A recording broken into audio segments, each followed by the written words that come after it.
From Hamilton Place Strategies in Washington, D.C., this is the HPS Insights podcast. Welcome to HPS Insights, a podcast from Hamilton Place Strategies, analyzing the current events impacting the business and political communities. I'm your host, Bryan DeAngelis. I'm Managing Director here at HPS. Teaming up today with two of my colleagues, Michael Steele, one of our partners here, former press secretary for Speaker Boehner and vice presidential candidate Paul Ryan, and my fellow Managing Director, Meghan Pennington, former communications director on the Senate side for Tom Carper and the Environment and Public Works Committee. Michael, Meghan, thanks for joining us. Good to be with you. Hey, Bryan. So fun to be here. What's up, guys? Let me just start. I'm a little bummed, but this is the first time I think in probably 18 months that our HPS podcast studio is actually being used. And you guys are live in the room. Yes. I'm a little jealous, but we'll be great. there too. There's a lot of fanciness here. It's real college radio station vibes. Yeah, it feels very official. Well, we're back in the office, and Congress is back in the next couple of days with quite a big to-do list. And I think we'll hear differing opinions on whether that to-do list will get done. But I wanted to bring you guys in today and talk about the infrastructure package. Right before the 4th of July break, Biden reached an agreement with a bipartisan group of senators. It looks like we're going to have a bill that can move forward. I would say that bill has already lived and died a couple of times, even while we've been on recess here. But I'm curious kind of where you guys think things stand and what we're going to see when everyone comes back into town next week. Meghan, maybe we'll start with you. What are the chances that this does pass, and what does it look like? I think it would be wild to imagine a world in which both the bipartisan infrastructure package and the Democrats' only reconciliation bill passes and is sent to the president's desk. Now, it seems like that's what the administration is saying that they are prepared to do. And hey, anything is possible. We used to say, like, in the Senate, we used to laugh and say that if with agreement, anything is possible. So sure, that could happen. I think it's unlikely, but it will be interesting to see. I mean, it feels like the administration wants to get a move on here and at least start shaking out the pain points early. So they can, can we get the bipartisan package across the line? I'm a cautious optimist on that. I think on the reconciliation piece, faster probably yields a bigger number for Democrats. There's going to be some negotiating in the party about how big that domestic spending piece can get. And I think the longer that waits, like the more you let that slip, the number gets smaller and smaller. So I don't know. We'll have to see. So upshot, I think it's a big task, but anything is possible. Yeah, I think it's worth taking a second to unpack the strategy a little bit and talk about what some of these definitions. The administration wants two packages to pass under two different sets of rules and conditions. The first is a relatively narrow bipartisan infrastructure bill focused on what Republicans would refer to as real infrastructure: roads, highways, bridges, railroads. I drove up and down I-95 from here in D.C. to New Hampshire twice, up and back over the past week, and good God, we need to put some money into that stuff. I mean, the keystone of our East Coast highways shouldn't be a 100-year-old bridge in New York City that everyone has to go across. It's really, we need investment in real physical infrastructure. Now, this is where we get to what I think of as the pig in the poke strategy. In order to pass that bipartisan infrastructure bill, you're going to have to get votes from people who think that's enough, who want to pass a relatively targeted bipartisan infrastructure bill and stop. You also have to get votes from people who won't vote for the steam engine without the caboose, and that's this Democrats-only, much larger, much less targeted spending bill that is everything from early childhood education to green energy initiatives to – it's basically the wish list of the Democratic platform in legislative form. And so I have a lot of trouble seeing how you square that circle. I have a lot of trouble seeing how you can promise progressives that if the bipartisan hard infrastructure bill passes, you will then pivot to this much larger liberal wish list and also tell the moderates and the handful of Republicans that you're going to need to pass that bipartisan infrastructure package, oh no, don't worry about that much larger spending bill coming right down behind it. That's a tough balancing act, and it's tough to see how they pull it off. Let's talk about how they pull that off, right? Yeah. So my theory, and I'd love your reactions, is there are a good number of Republicans, especially in the Senate, that want to do something. They agree with the issue. And frankly, I watched as this recess, Mitch McConnell and others were in Kentucky sort of admitting that the last big round of federal funding to come to the state came from Biden and came from the CARES package. And I think he would want to put one with his name on it, as some of his vulnerable members probably would too. I think Democrats and progressives talk a tough game, but are they really going to buck their party's president in his first year heading into midterms? I think we see a lot of arguing and fighting, but both of those groups get on board. Yeah, I mean, I think two things. I think one, you're right in the sense that if we can get a package that doesn't include tax hikes, that's the red line for Republicans, and does include funding for this really impactful hard infrastructure, I think Senator McConnell would be thrilled to stand in front of the Brent Spence Bridge and cut a ribbon for its revitalization. Yeah. At the same time, I think your progressive problem is not so much in the Senate as it is in the House, because Republicans in the House are going to be 100% united probably against most everything. You are looking at a very small pool of available House Republicans here. And the Democrats' majority is simply very, very narrow. With a 4-seat majority and unified Republican or almost unified Republican opposition, they just can't afford to lose hardly anyone. And I think that's 3 votes, I believe. Yeah, right? that's no. Never discount Nancy Pelosi's ability. Yeah. Never discount her whipping operations ability. But the times are changing. The squad and their ilk are growing in influence and power, and I have a lot of trouble seeing them swallow this tailored bipartisan package without the guarantee of the trailer, the water skier behind it, which would necessarily, I think, blow up the first package. I think that don't underestimate Nancy Pelosi. I think that the progressives will rattle the cages a little bit, and I think that they will say, like, I don't know if we're going to go along. I feel bullish on the end of the day them moving forward, because I think it's just, look, the only way you get to the promised land, which is that big reconciliation bill, is if you go along on the infrastructure piece. Now, on Republican, well, do they agree with that? I guess that's one of my questions. Yes. Do the progressives not believe that if you tank the BIF, the big bipartisan infrastructure deal, you just roll the Democratic priorities in that into the reconciliation bill and look at Manchin and Sinema and their ilk and say, look, we tried it your way. The Republicans wouldn't play ball. Now we've got to do the whole enchilada as a Democrat-only reconciliation process. I wouldn't dare speak for them, but I would say that is a crazy if they think that there is a chance in where that they can roll everything into a Democrats-only reconciliation bill. Hades. Yes. I think we'll see Manchin become a Republican before that happens. Well, and I think that's a not impossible that's a threat, result. Right? So I mean, big. I have a nightmare about that about once a week. It's a very real thing. But I do think the progressives will cause some problems. But ultimately, I don't want to say they'll get duped, but we've seen this story play out before where they'll pass it, Manchin will fight and it'll water down, and then the House will have to kind of swallow it for a Democratic president. And I think it's going to get ugly, but we'll have a bill. I think the BIF, we're calling it that, will pass, and then the reconciliation will either be a much watered down version or not pass at all. So you as an establishment Democrat are intending to take the progressives for granted, use their votes to pass the first package, knowing that the promised land will never be truly in sight.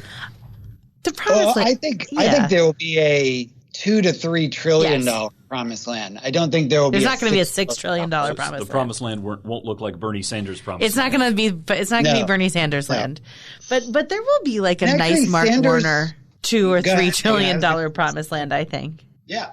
And I think the progressives, I think even if they publicly have to say we don't know, I think they have to go along with it.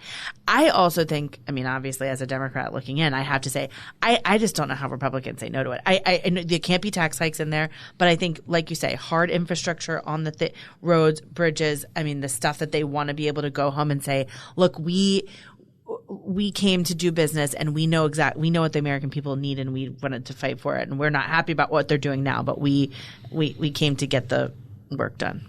Finding a way to say no is a particular skill set of Republicans, particularly House Republicans, and there will always be something. And this stuff takes time. I mean, this is part of the biggest reason that I think the political success of the Recovery Act, the Obama era stimulus, was so negligible. In fact, it was probably a net negative for Democrats going into the 2010 midterms, is just people have a view of a Depression-era civilian conservation corps. You know, let's get these kids out there and build things and parks, and it just takes forever. They didn't have environmental regulations and unions and the ACLU in the 1930s, and so – you know, can you imagine the tumult that would result from a plan to relocate inner city youth to our nation's parklands and force them to labor on behalf of the federal government? That's just not realistic. It's not the way the world works anymore.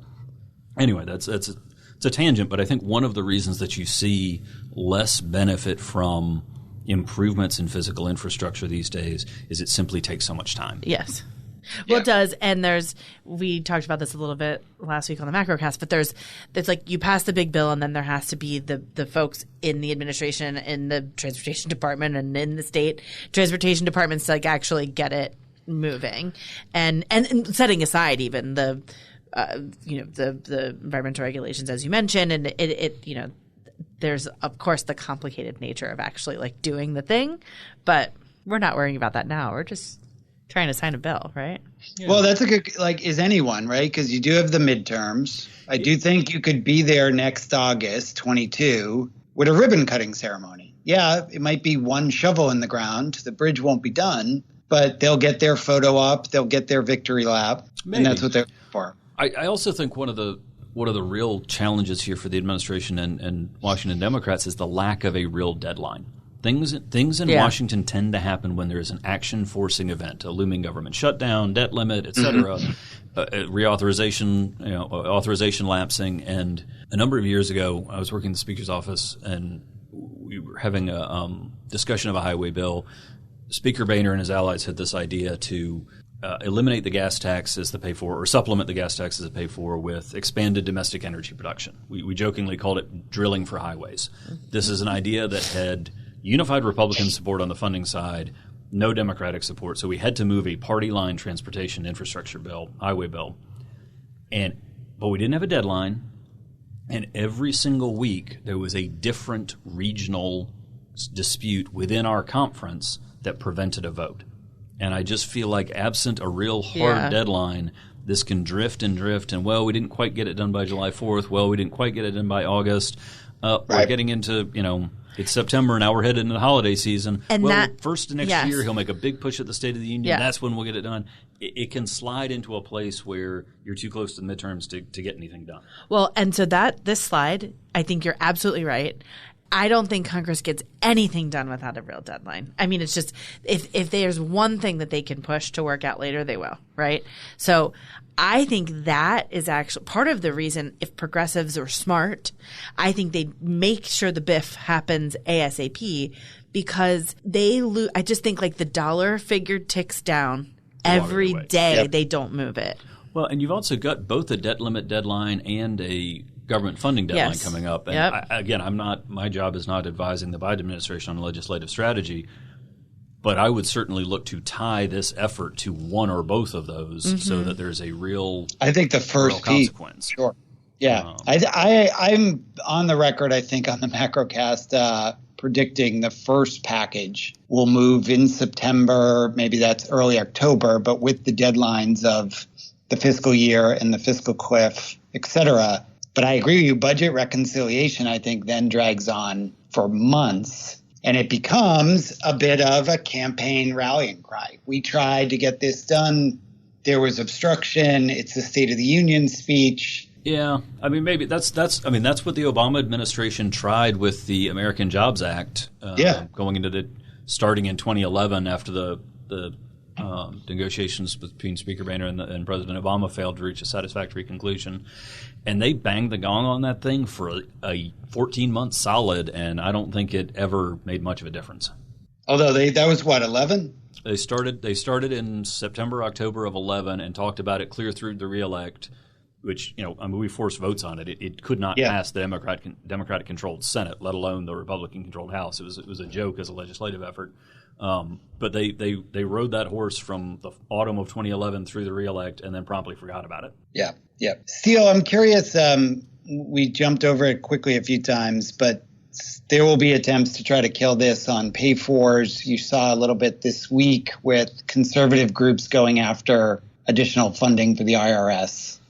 Thoughts on whether that's real? What else you predict might be it? Look, I think that I think the fixation on finding a tax hike or spending cut to pay for additional infrastructure spending is a weird obsession, and that we to the extent that we need to spend this money on physical infrastructure at a time when interest rates are so low, I think that deficit financing and innovative funding schemes like leveraging the assets to raise funds, user fees, et cetera, I'm okay with the fact that almost all of the pay-fors are very gimmicky in the sense that I don't think they need pay-fors at all. That having been said, it's a really gimmicky list of pay-fors. And what you referenced, increasing funding to the IRS to close the so-called tax gap, the differential between the amount of money that the federal government is owed and the amount of money it collects, that has been the white whale for a lot of Democrats looking for revenue without tax hikes. I remember Max Baucus was fixated on it a decade ago, more than that. It's really hard to construct a system where you increase tax compliance, you reduce the tax gap without giving rise to at least some examples of egregious conduct on behalf of the IRS. And after the partisan scandals surrounding IRS enforcement on Tea Party groups a decade ago, Republicans know this playbook and they're going to run it if you try and increase IRS funding that way, and it will be eagerly lapped up by Fox News and the rest of the right-wing media. Both of you, I'm curious your take. I kind of had that same thought, but to some degree that is the traditional Republican thought, and I wonder if some of the more Trumpy populist part of the wing, your Josh Hawleys and others that see headlines about billionaires barely paying taxes and do think that's red meat for their base as well to crack down on that. Will they get behind this? No. No. It's a sane, logical, plausible argument. The downside for them is too great, frankly, because you're going to wind up with examples where the IRS overreaches, and they just are. And wealthy people in this country, and wealthy people around the world are very, very good at avoiding paying taxes. And it's very hard to change that by hiring additional bureaucrats at the IRS, because the people who get hired by the IRS probably aren't going to be as good as the people advising wealthy people on how to avoid taxation. Though you said it right when you said white whale. I mean, there are so many moderate Democrats that cannot ever let go of the tax gap. Yeah. It's we can fix the world. It's the way to lose weight without dieting, right? It's cold fusion. It's the way to increase government revenue without raising taxes, and that is a fixation among moderate Democrats. Yeah. I agree that the foil of IRS overreach and Tea Party groups, that is a good foil. But I think that there is also a case to be made about underfunding of IRS for a long time. And if you want the folks to actually go and collect the taxes, you have to have people there to do it. And I'm not convinced that the argument for more IRS funding is dead, but it's the problem. You're in the depths of coming out of a recession. The attacks of rich versus those who are left behind are always more heightened by the media. There is a bit of a ripe environment for it. I just think you're gonna win the New York Times editorial board and not 30-second ads in campaigns. Sure.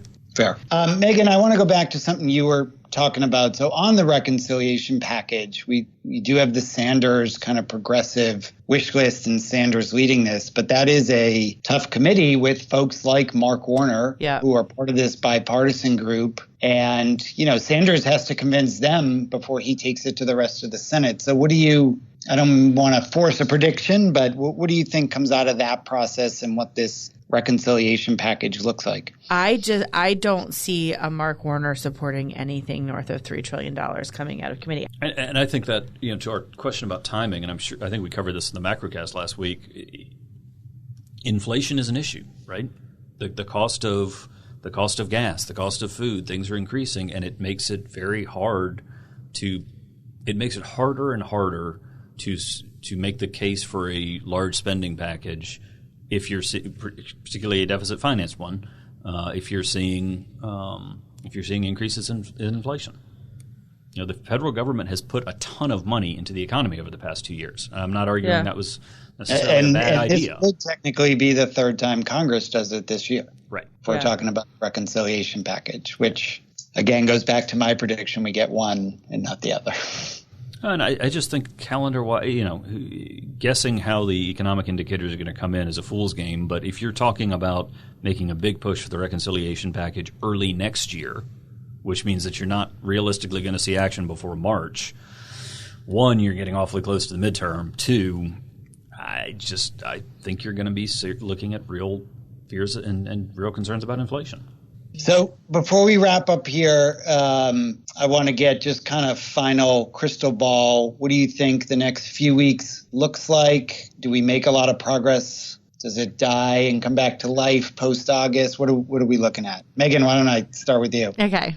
I think it dies and comes back to life like 3 times before August. But then I don't know. I can see just before the recess, the infrastructure package going.